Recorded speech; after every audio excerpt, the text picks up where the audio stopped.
Boa tarde a todos. Meu nome é Kilsen Amaya e hoje nós vamos estudar o Evangelho segundo o Espiritismo, capítulo 13, item 20, que a vossa mão esquerda não saiba o que dá a vossa mão direita. O tema do item é beneficência exclusiva, tá? Mas primeiro a gente vai fazer uma oração. Querido amado Mestre Jesus, Deus de nosso Pai de infinito amor e caridade, estamos aqui agradecidos pela oportunidade que Dr. Herman e toda a direção material e espiritual da Casa do Caminho tem nos dado e nos oferecido para o estudo das palestras do Evangelho, do Livro dos Espíritos, e que nesse momento a gente possa se sentir na Casa do Caminho, nas paredes, lá no terceiro andar, no salão, sentada na cadeira, se sentindo pertencente àquela casa tão acolhedora. E nós pedimos, Senhor Jesus, que o Senhor nos abençoe, que o Senhor abençoe a todos que estão assistindo essa palestra, que o Senhor abençoe a todos que estão, de algum momento, passando por alguma dificuldade. Que seja, Senhor, em seu nome, em nome de Deus acima de tudo, e em nome de Maria de Nazaré, que possamos iniciar o estudo dessa tarde. Que assim seja, graças a Deus.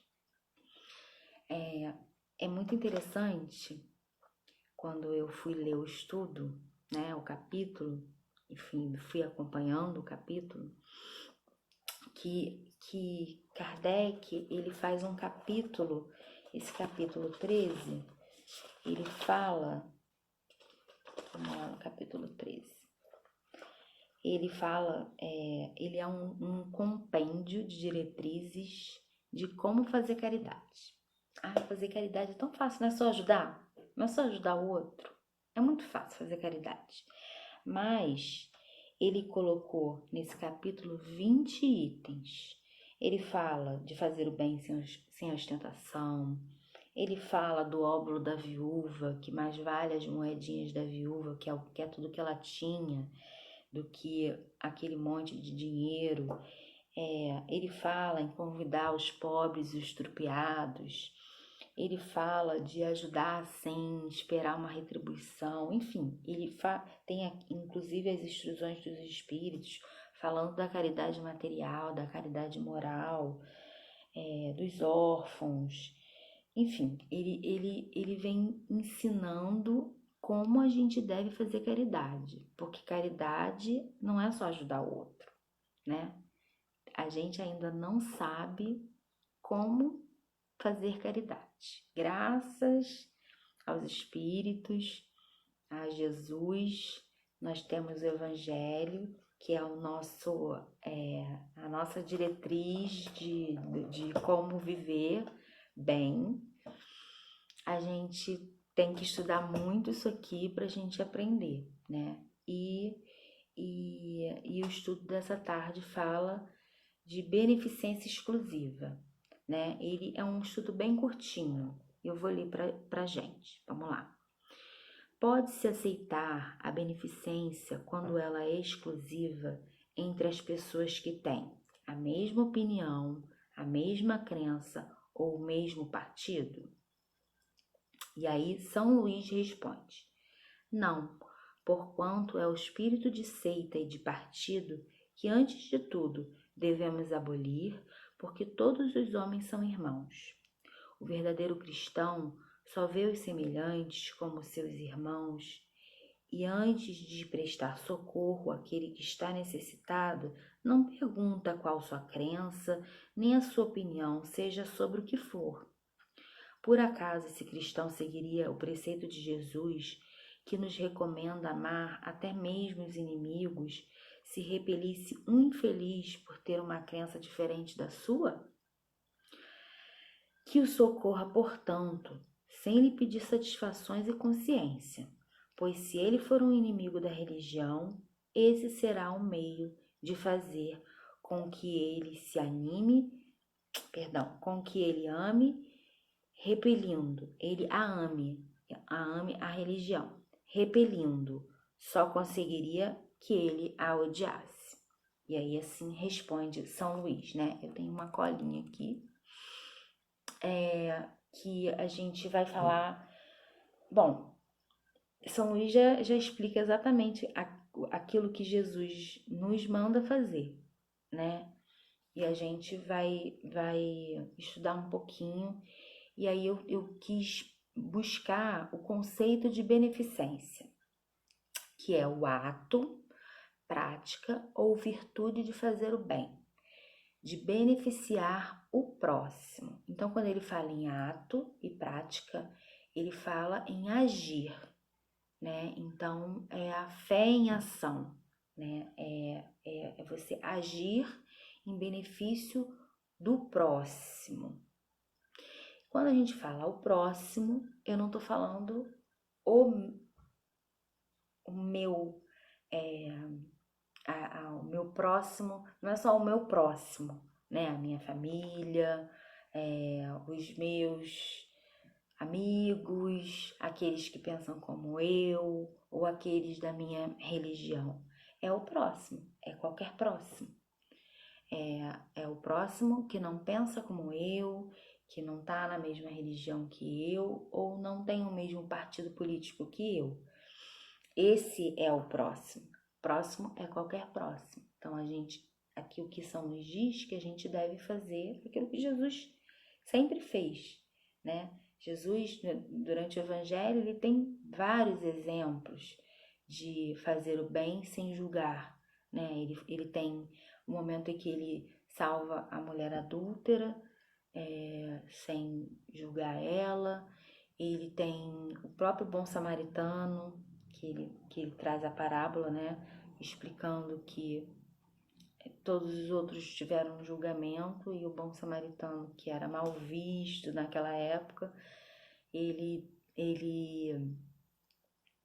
ajudou aquele próximo, sem saber quem era, o que ele tinha feito. Quando ele vai jantar na casa de Zaqueu, né? Ele era o cobrador de impostos, então ele traz também uma caridade, né? Para com Zaqueu, sem julgamentos. Enfim, o Evangelho está aí com um monte de ensinamentos de Jesus, da vida de Jesus, trazendo esse não julgamento, né? Então, se Jesus não nos julga, muito menos Deus nos julga, né? Porque existem muitas pessoas que fazem coisas que a gente não concorda e precisam de ajuda. Aliás, quem não precisa de ajuda, né? Quem é que não precisa de ajuda?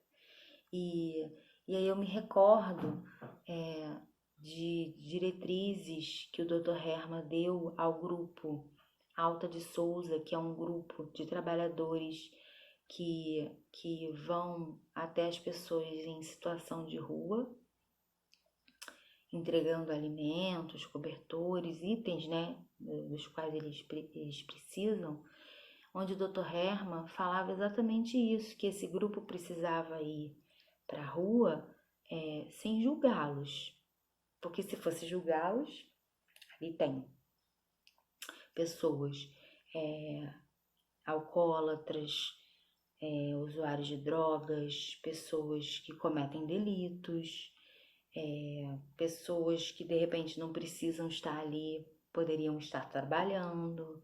Se a gente fosse fazer um trabalho com um julgamento, esse trabalho não poderia ser realizado, né? E, no entanto, as diretrizes do Dr. Herman era exatamente ao contrário.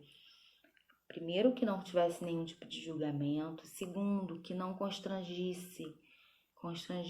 que o grupo ele não poderia falar que era espírita, a não ser que eles perguntassem, para não constranger eles com a religião do grupo, né? sendo espírita, então não poderia falar, olha, esse é um grupo espírita e a gente veio entregar o alimento. Não poderia ser dito isso. Se alguém pedisse alguma oração, o Dr. Herman orientou que fizesse a oração do Pai Nosso, porque é uma oração que Jesus ensinou e é uma oração considerada universal na maioria das religiões brasileiras. Então, não iria constranger nenhum morador de rua ou pessoa em situação de rua. Então, o próprio trabalho os trabalhos sociais, os trabalhos da Casa do Caminho, né? São trabalhos que acontecem sem esse tipo de julgamento. Imagina, o Dr. Herman, ele só dá passe naquele que é espírita? Não, a gente sabe disso, né? A gente sabe que não é dessa forma que acontece. Muito pelo contrário, o Dr. Herman orienta que aquela pessoa continue na sua religião, caso ela não seja espírita e estivesse indo lá buscando o tratamento espiritual, mas que ele continuasse na sua respectiva crença, né? Então, todos os trabalhos da Casa do Caminho não tem essa exclusividade, só vai ser auxiliado se for dessa religião, enfim, não é dessa forma que acontece. Então,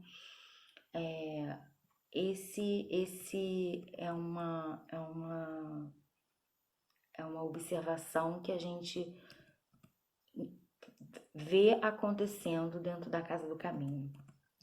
E aí, a gente não tem como não falar do momento que a gente está vivendo agora, né? A gente está vivendo num momento mundial de pandemia, né? Redundante, mas eu acho interessante a gente falar que não é só o Brasil que está acontecendo o que está acontecendo, né? Uma pandemia onde milhares de pessoas, na verdade, no mundo inteiro, milhões de pessoas estão sendo acometidas por uma doença grave que matam milhares de pessoas por dia. Então, nada mais necessário de beneficência, de caridade, de alívio, de amparo, de ajuda do que o momento atual, né? Então, existem aqui no Brasil hoje mais de 12 mil famílias em luto, milhares de pessoas passando por situações onde um ente querido está doente e você fica preocupado, né? Ou um amigo que está passando por essa situação, pessoas perdendo o emprego, pessoas que viviam com comércios abertos, tendo que fechar portas, né? Porque a gente precisa fazer o isolamento social. Pessoas que viviam de uma forma informal e precisando trabalhar, enfim, tem muita gente precisando de ajuda. E como a gente deve ajudar o outro nessas condições aqui que nos ensina o Evangelho, sem julgar a opinião, a crença ou o partido dessa pessoa. Qual é a melhor forma, né, de fazer para ajudar? Porque como espírita a gente tem essa responsabilidade. Bom, a primeira é orar. A gente sabe que a oração é a principal, né? Então é orar pelos doentes, pelos que desencarnaram, essas milhares de pessoas, pelas famílias dessas pessoas que estão em sofrimento, pelos profissionais de saúde que precisam de ajuda, eles estão esgotados, cansados, precisando muito de oração, estão sendo isolados das suas famílias, porque chegam em casa e precisam se isolar dos seus filhos, pelas pessoas que precisam trabalhar, né, em serviços essenciais, estão se expondo aos vírus, pelos cientistas que estão estudando a cura, uma vacina que para para o coronavírus, né? Para o Covid-19, pelos governantes do mundo inteiro, principalmente do Brasil, independente de partidos e opiniões, porque hoje eles têm nas mãos os seus povos, né? E eles precisam tomar as melhores medidas, as melhores decisões para que isso tudo acabe logo, né? Porque vai depender das decisões que cada um tomar para a gente passar por isso tudo o mais rápido possível, né? Então a gente precisa orar por todo o mundo, né? Saber se de repente um conhecido, um vizinho que perdeu seu emprego ou não teve que fechar sua atividade comercial, ou sei lá, seja ela de qual área for, tá precisando de alguma ajuda financeira. De repente ele já ganha uma cesta básica, mas ele precisa pagar uma conta. Perguntar como eu posso ajudar, o que eu posso fazer para ajudar essa pessoa que precisa de ajuda, né? Divulgar o trabalho de alguém. De repente essa pessoa fechou a porta, mas está trabalhando em casa e está entregando, sei lá, comida, qualquer serviço que está sendo feito, algum serviço que seja online. Ajudar. As obras sociais nunca foi tão necessário, as atividades das obras sociais hoje, e cada dia, graças a Deus, o brasileiro ele tem isso de bom, né? Mais obras sociais estão se abrindo para poder atender a necessidade das pessoas. Na Casa do Caminho, a gente continua entregando as bolsas de alimento, mas foi aberta uma nova campanha para entregar, e já foi entregue um kit para melhorar a higienização para o enfrentamento dessas famílias ao coronavírus.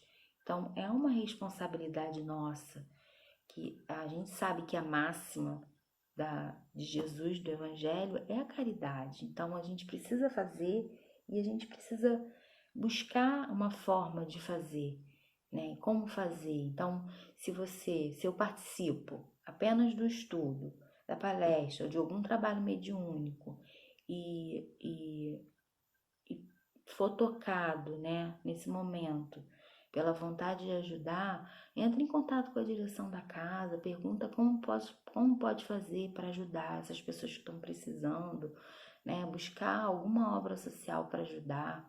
Olha que interessante, as meninas da costurinha que faziam um enxovalzinho toda segunda-feira, elas confeccionaram máscaras, costuraram em suas casas para entregar nesses kits e para entregar para os que estão também em situação de rua. Então elas migraram de um trabalho para outro, né? É uma forma de ajudar. Elas não estavam lá só fazendo exclusivamente aquele trabalho. Tem uma outra coisa que é interessante. O grupo da casa que faz o trabalho, as pessoas que estão em situação de rua, eles também confeccionaram máscaras, né, junto com as meninas da costurinha.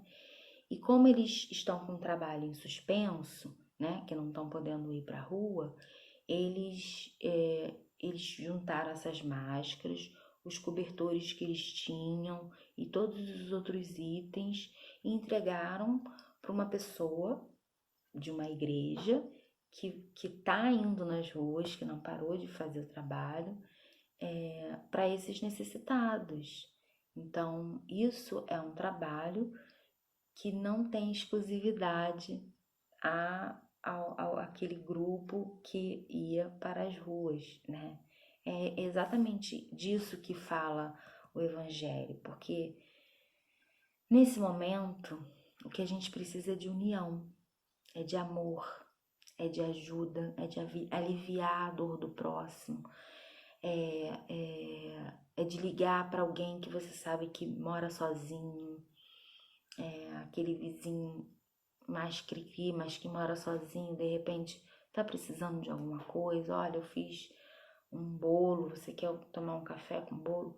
É alguma coisa que você precisa e pode fazer você com certeza pode fazer alguma coisa, ação, você pode fazer, as mãos, né?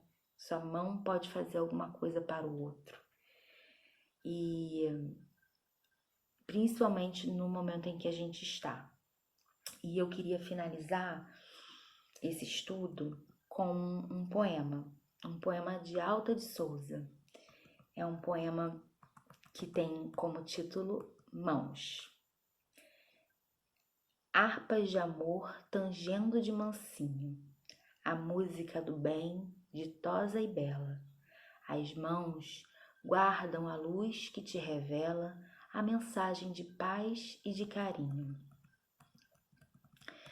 Não te afirmes inútil ou sozinho. Na existência mais triste ou mais singela, nas mãos todo um tesouro se encastela, derramando-se em bênçãos do caminho. Ara, semeia, tece, afaga e ajuda. Mãos no trabalho são a prece muda do nosso coração, vencendo espaços e aprendendo com Cristo ante o futuro. Tuas mãos, como servas do amor puro, são estrelas fulgindo dos teus braços. Então, que a gente possa ficar com essa lição, que a gente possa se unir cada vez mais em prol do próximo. Deus abençoe a todos. Fiquem com Deus.